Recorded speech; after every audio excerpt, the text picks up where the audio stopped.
Então, primeiramente, boa tarde a todos. Gostaria de agradecer aos meus orientadores, à banca e aos demais pela presença na apresentação desse trabalho. O meu trabalho se intitula Análise Técnica e Econômica de Fachadas Ventiladas Fotovoltaicas e tem como objetivo analisar os aspectos técnicos relacionados à geração de energia, o impacto desse tipo de instalação no desempenho térmico da edificação e a viabilidade econômica da integração dos módulos fotovoltaicos aplicados como um elemento construtivo constituinte das fachadas ventiladas. Esse estudo utilizou como objetivo de análise os dados coletados de dois sistemas instalados no laboratório fotovoltaica UFSC. Bom, a apresentação vai ser dividida em tópicos. Então, primeiramente, eu vou apresentar um panorama sobre a geração de energia no mundo e o crescimento das fontes renováveis de energia. Depois, nós vamos ver um pouco sobre a posição das edificações nesse cenário de transição energética e o papel do sistema fotovoltaico, o papel que o sistema fotovoltaico desempenha nesse cenário. Depois, eu irei falar um pouco sobre os tipos de aplicação do sistema solar em edificações, e então, irei para o método, a apresentação dos resultados e, por último, as considerações finais. Então, começando pelas fontes renováveis de energia. A matriz elétrica mundial, ela mantém como sua principal matéria-prima o carvão, que não é uma fonte renovável, mas, apesar disso, o petróleo, que saiu de um patamar de segunda principal fonte nos anos 70, hoje em dia contribui com apenas 2,7% da parcela de geração. Né? Essa diminuição se deu principalmente após a crise do petróleo, em 79, ela começou a diminuir. Outra fonte era a nuclear, que ela vinha num crescimento bastante acelerado, mas que se estagnou após o desastre de Chernobyl, em 86. E, então, essas duas fontes têm perdido espaço para o gás natural e para as fontes renováveis de energia. Essa, por sua vez, tem apresentado um crescimento constante desde 2007, incentivado por políticas internacionais, políticas públicas e acordos internacionais, e tem sido impulsionadas principalmente pelas fontes eólica e solar. O crescimento da energia solar tem sido bem mais expressivo do que o da eólica, principalmente por causa da diminuição dos custos dos materiais. Esse gráfico aqui, por exemplo, a gente vê que entre 2009 e 2019, a redução do preço dos módulos fotovoltaicos foi de 90%, e enquanto isso no Brasil, só entre 2013 e 2019, essa redução foi de 59%. Então, essa redução fez com que a energia solar se tornasse a fonte de energia mais barata do mundo em 2020, que contribuiu bastante para o seu crescimento. No Brasil, por exemplo, só em 2019, a energia solar teve um crescimento de 92%. Então, boa parte desse crescimento se deu a partir de instalações de sistemas residenciais. Né? Lembrando que o setor de edificações, como um todo, ele consome 49% da energia elétrica mundial. Então, além da diminuição dos custos, no Brasil, houve a abertura, no Brasil em 2012, teve a abertura da geração distribuída com a Resolução Normativa 482, que instituiu as regras de compensação de energia, e, posteriormente, com a 687, em 2015, o que facilitou ainda mais o acesso dos consumidores à energia solar. Então, hoje, a capacidade instalada proveniente da energia solar no Brasil corresponde a 2,4% da matriz elétrica nacional, que dá aí 14 gigawatts de potência instalada. Corresponde a uma usina de Itaipu de energia solar no Brasil. Desses 14 gigawatts, 34% vem da geração centralizada, que é a geração produzida em grandes usinas solares, e 66% vem da geração distribuída, que é essa instalada sobre os telhados das edificações. Mas não é só nos telhados que esses sistemas podem ser instalados. Dado a versatilidade desse tipo de sistema, eles podem integrar o envelope de edificação de diversas formas, substituindo elementos construtivos tradicionais e, ao mesmo tempo, respeitando as características arquitetônicas da edificação. Então, esse tipo de instalação, né, que substitui os elementos construtivos, é dado o nome de Building Integrated Photovoltaic Systems, que é o BIPV. Então, eles podem compor fachadas envidraçadas, com claraboias, né, com utilização de módulos semi-transparentes, brises e fachadas ventiladas, com utilização de módulos tradicionais ou módulos feitos sob medida, com um acabamento com apelo mais estético, até mesmo acompanhar superfícies mais complexas, com curvas, né, utilizando módulos flexíveis. Esse trabalho, o enfoque vai ser nas fachadas ventiladas. Bom, vamos ao método. O objeto de estudo fica ao norte da ilha de Florianópolis, instalado lá no laboratório fotovoltaica UFSC. São 2 sistemas instalados, ambos constituídos de 4 módulos de 315 watt-pico cada um, com orientação leste e inclinação de 90 graus. Então, portanto, são 2 sistemas individuais de 1,26 kW-pico de potência cada um deles. A fachada da esquerda foi dado o nome de fachada S1, ou sistema S1. Ela é uma fachada ventilada que permite a passagem de ar entre os módulos e a parede externa. E para a fachada da direita foi dado o nome de fachada S2, ou sistema S2.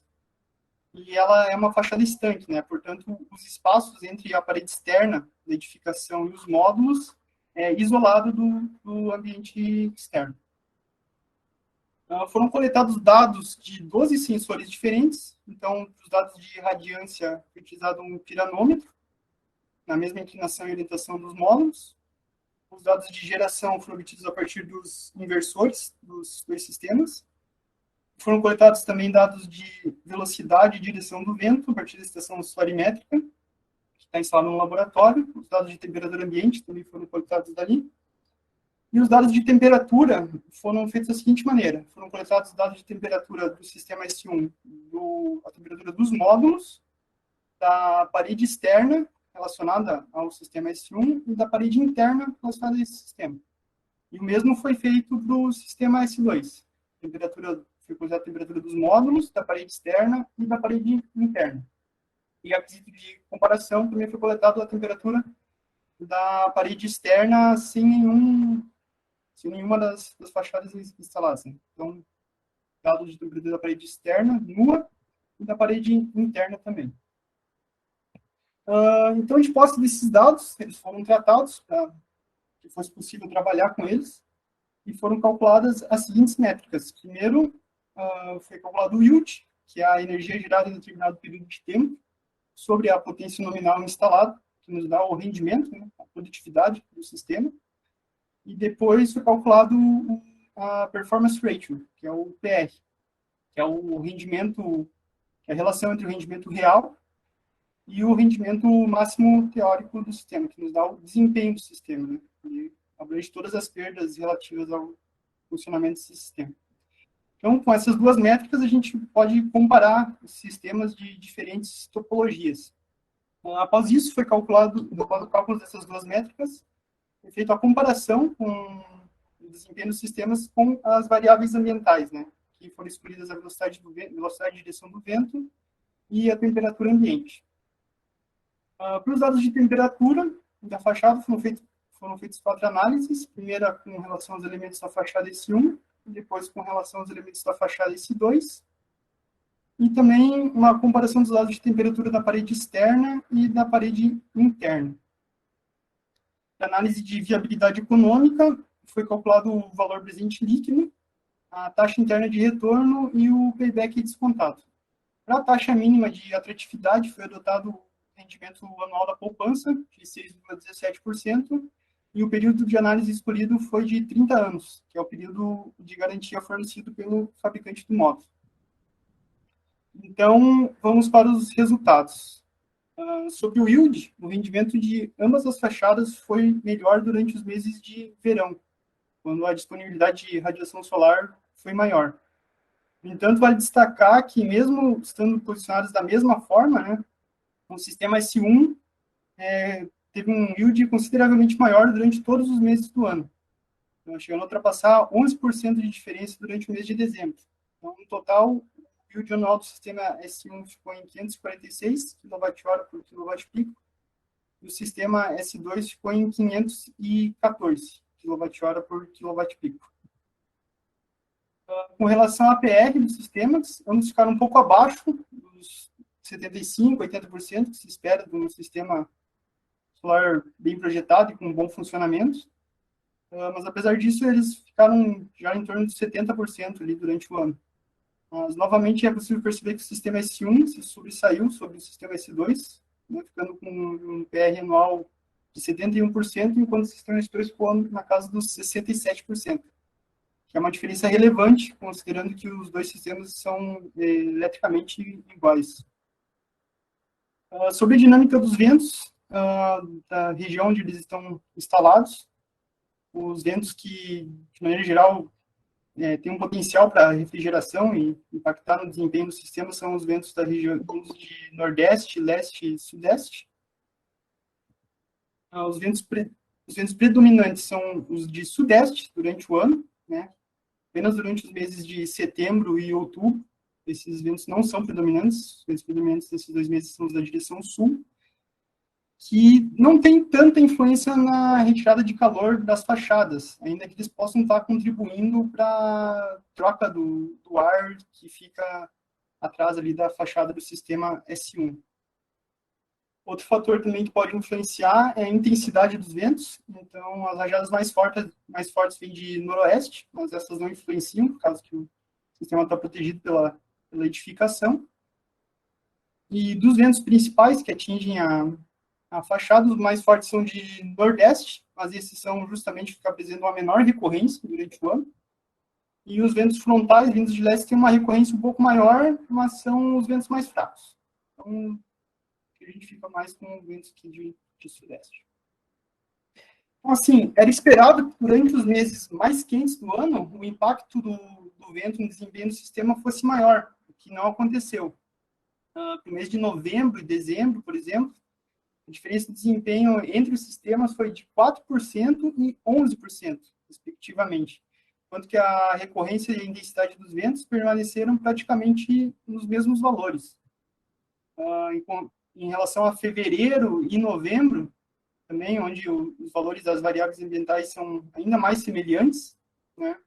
Essa diferença de desempenho para cada um dos sistemas foi de 9% para o sistema S1, então, em fevereiro ele foi 9% um desempenho melhor do que em novembro. O sistema S2 foi 8%, ou seja, as variáveis ambientais que foram selecionadas para esse estudo, elas não apresentaram relação direta com o desempenho do sistema. A diferença de desempenho que está ocorrendo entre os sistemas demonstra estar mais relacionada à convecção natural e à temperatura do módulo em si, que em relação às variáveis ambientais consideradas, né? Talvez essa deve ser um estudo que tem que ser melhor avaliado. Olhando para uma foto que tirada com uma câmera termográfica, fica evidente a diferença de temperatura que existe entre as fachadas, né? Dada a diferença do fechamento lateral, que não existe aqui na fachada S1. Então, isso permite que ela dissipe melhor o ar quente que é gerado na parte de trás dela, né, através dessas aberturas, que ajuda a diminuir essa temperatura e, consequentemente, melhora o desempenho do sistema. Outro fator também que é bastante perceptível é o gradiente de temperatura, né? Em ambas as fachadas, a parte superior dos módulos, ela apresenta uma região mais quente do que a parte inferior. E também as laterais dos sistemas têm uma temperatura menor do que a parte mais interna do sistema. Sobre as temperaturas, então, que foram medidas ali das fachadas. Durante os meses mais quentes, a temperatura média dos módulos aumentou consideravelmente, né, com os valores se afastando das outras medidas. Isso deve ao fato que os módulos recebem a radiação solar de forma direta, enquanto os outros elementos ficam como se estivessem sombreados pelos módulos. Então, com relação à fachada S1, durante o inverno, a temperatura média da parede interna ficou maior do que dos outros elementos indicados, do que dos outros elementos, né, indicando que essa perda de calor da edificação do ambiente é dificultada nessa região que está coberta pelo sistema S1. E durante o verão, em média, o lado interno e externo da parede se mantiveram praticamente na mesma temperatura. Já para a fachada S2, né, a temperatura dos módulos nunca ficou abaixo dos outros elementos, aumentando bastante durante o verão. E no inverno, é possível perceber aqui que essas medidas ficaram bem próximas umas das outras, né? Isso se deve ao fato que a câmara do sistema S2 ela consegue manter os módulos e a parede externa uma temperatura mais elevada durante o dia. Por isso que essas medidas se aproximam da medida da parede interna. Então, não quer dizer que a parede interna estava perdendo muito mais calor no inverno, porque os outros dois elementos eles esquentam bastante durante o dia, então eles se aproximam da temperatura da parede interna. E ao comparar as medidas dos sensores posicionados na parede externa, a gente tem que a parede coberta pelo sistema S1 apresenta uma temperatura menor nos meses que vão de outubro até abril, que é justamente os períodos onde tem as temperaturas mais altas, né? Então, a fachada S1 demonstra ser um melhor isolante para os meses de verão, enquanto que para os meses de inverno, por manter uma temperatura mais elevada, o sistema da fachada S2 é um melhor isolante. A temperatura da parede nua, exceto pelo mês de janeiro, apresenta uma temperatura menor do que a parede coberta pelo sistema S2, que indica que as temperaturas aqui no sistema S2 realmente se elevam bastante, né? Mas que não estava coberto por nenhum sistema conseguiu obter um grau de refrigeração maior durante o ano. Em relação às medidas da parede interna da fachada, essas apresentaram um comportamento um pouco divergente daquilo que se esperava. As paredes que estavam cobertas pelos sistemas mantiveram uma temperatura bastante próxima umas das outras, enquanto que a parede interna nua ficou com uma temperatura bem abaixo. Então, isso se deve ao fato que tinha um ar-condicionado na sala onde eles estavam instalados, e também sofreram algumas influências de alguns fatores que não foram contabilizados na análise, né? Então, esses dados não parecem estar tão corretos assim. Agora, dos resultados da análise econômica, a gente tem que, em média, o custo de um sistema ficou na ordem de R$ 3,88 por watt-pico em 2021. Então, para o sistema S1, ele ficou R$ 4.888. E para a fachada S2, que tem um acabamento um pouco mais sofisticado, né, precisa ter um fechamento lateral ali, esse preço ficou em R$ 5.377. E a economia anual foi baseada na geração de energia de cada um dos sistemas, considerando a tarifa de energia residencial da Celestis para o ano de 2021 também. Então, com essa geração e com esse custo de energia, a economia anual para o sistema S1 ficou R$ 366 e para o sistema S2 R$ 344. Foram os cenários dos reajustes das tarifas de energia, foram adotados 3 cenários baseados na inflação dos últimos 10 anos. Então, o reajuste da tarifa de energia anual foi adotado 3% no primeiro cenário, 5% e 10%. Com relação à taxa interna de retorno, então, em todos os cenários analisados, ambos os sistemas apresentaram uma TIR maior do que a TMA, né, que foi considerada, que era 6,17%. Então, que indica que existe viabilidade econômica para esse tipo de sistema. E a fachada com o sistema S1 apresentou um retorno melhor do que a fachada com o sistema S2. O valor presente líquido também apresentou valores positivos em todos os cenários, para ambos os sistemas, o que corrobora com a viabilidade econômica desse tipo de sistema. E, novamente, o sistema S1 também apresentou um retorno melhor que o sistema S2. No período de payback, foi possível perceber que, conforme aumenta o índice de reajuste da tarifa de energia, mais rápido se dá o pagamento da instalação na fachada.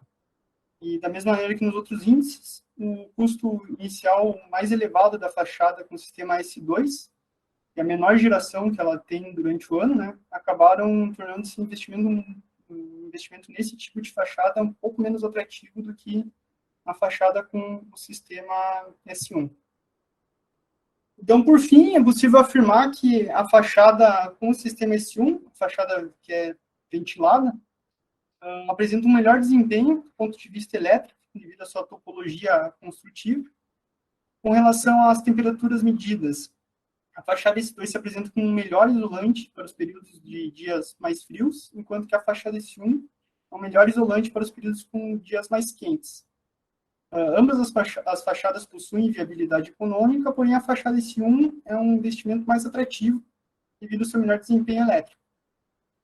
Então, por fim, para finalizar, esse sistema de fachada ventilada ele impacta de maneira positiva a edificação e contribui para o desenvolvimento de edificações mais sustentáveis.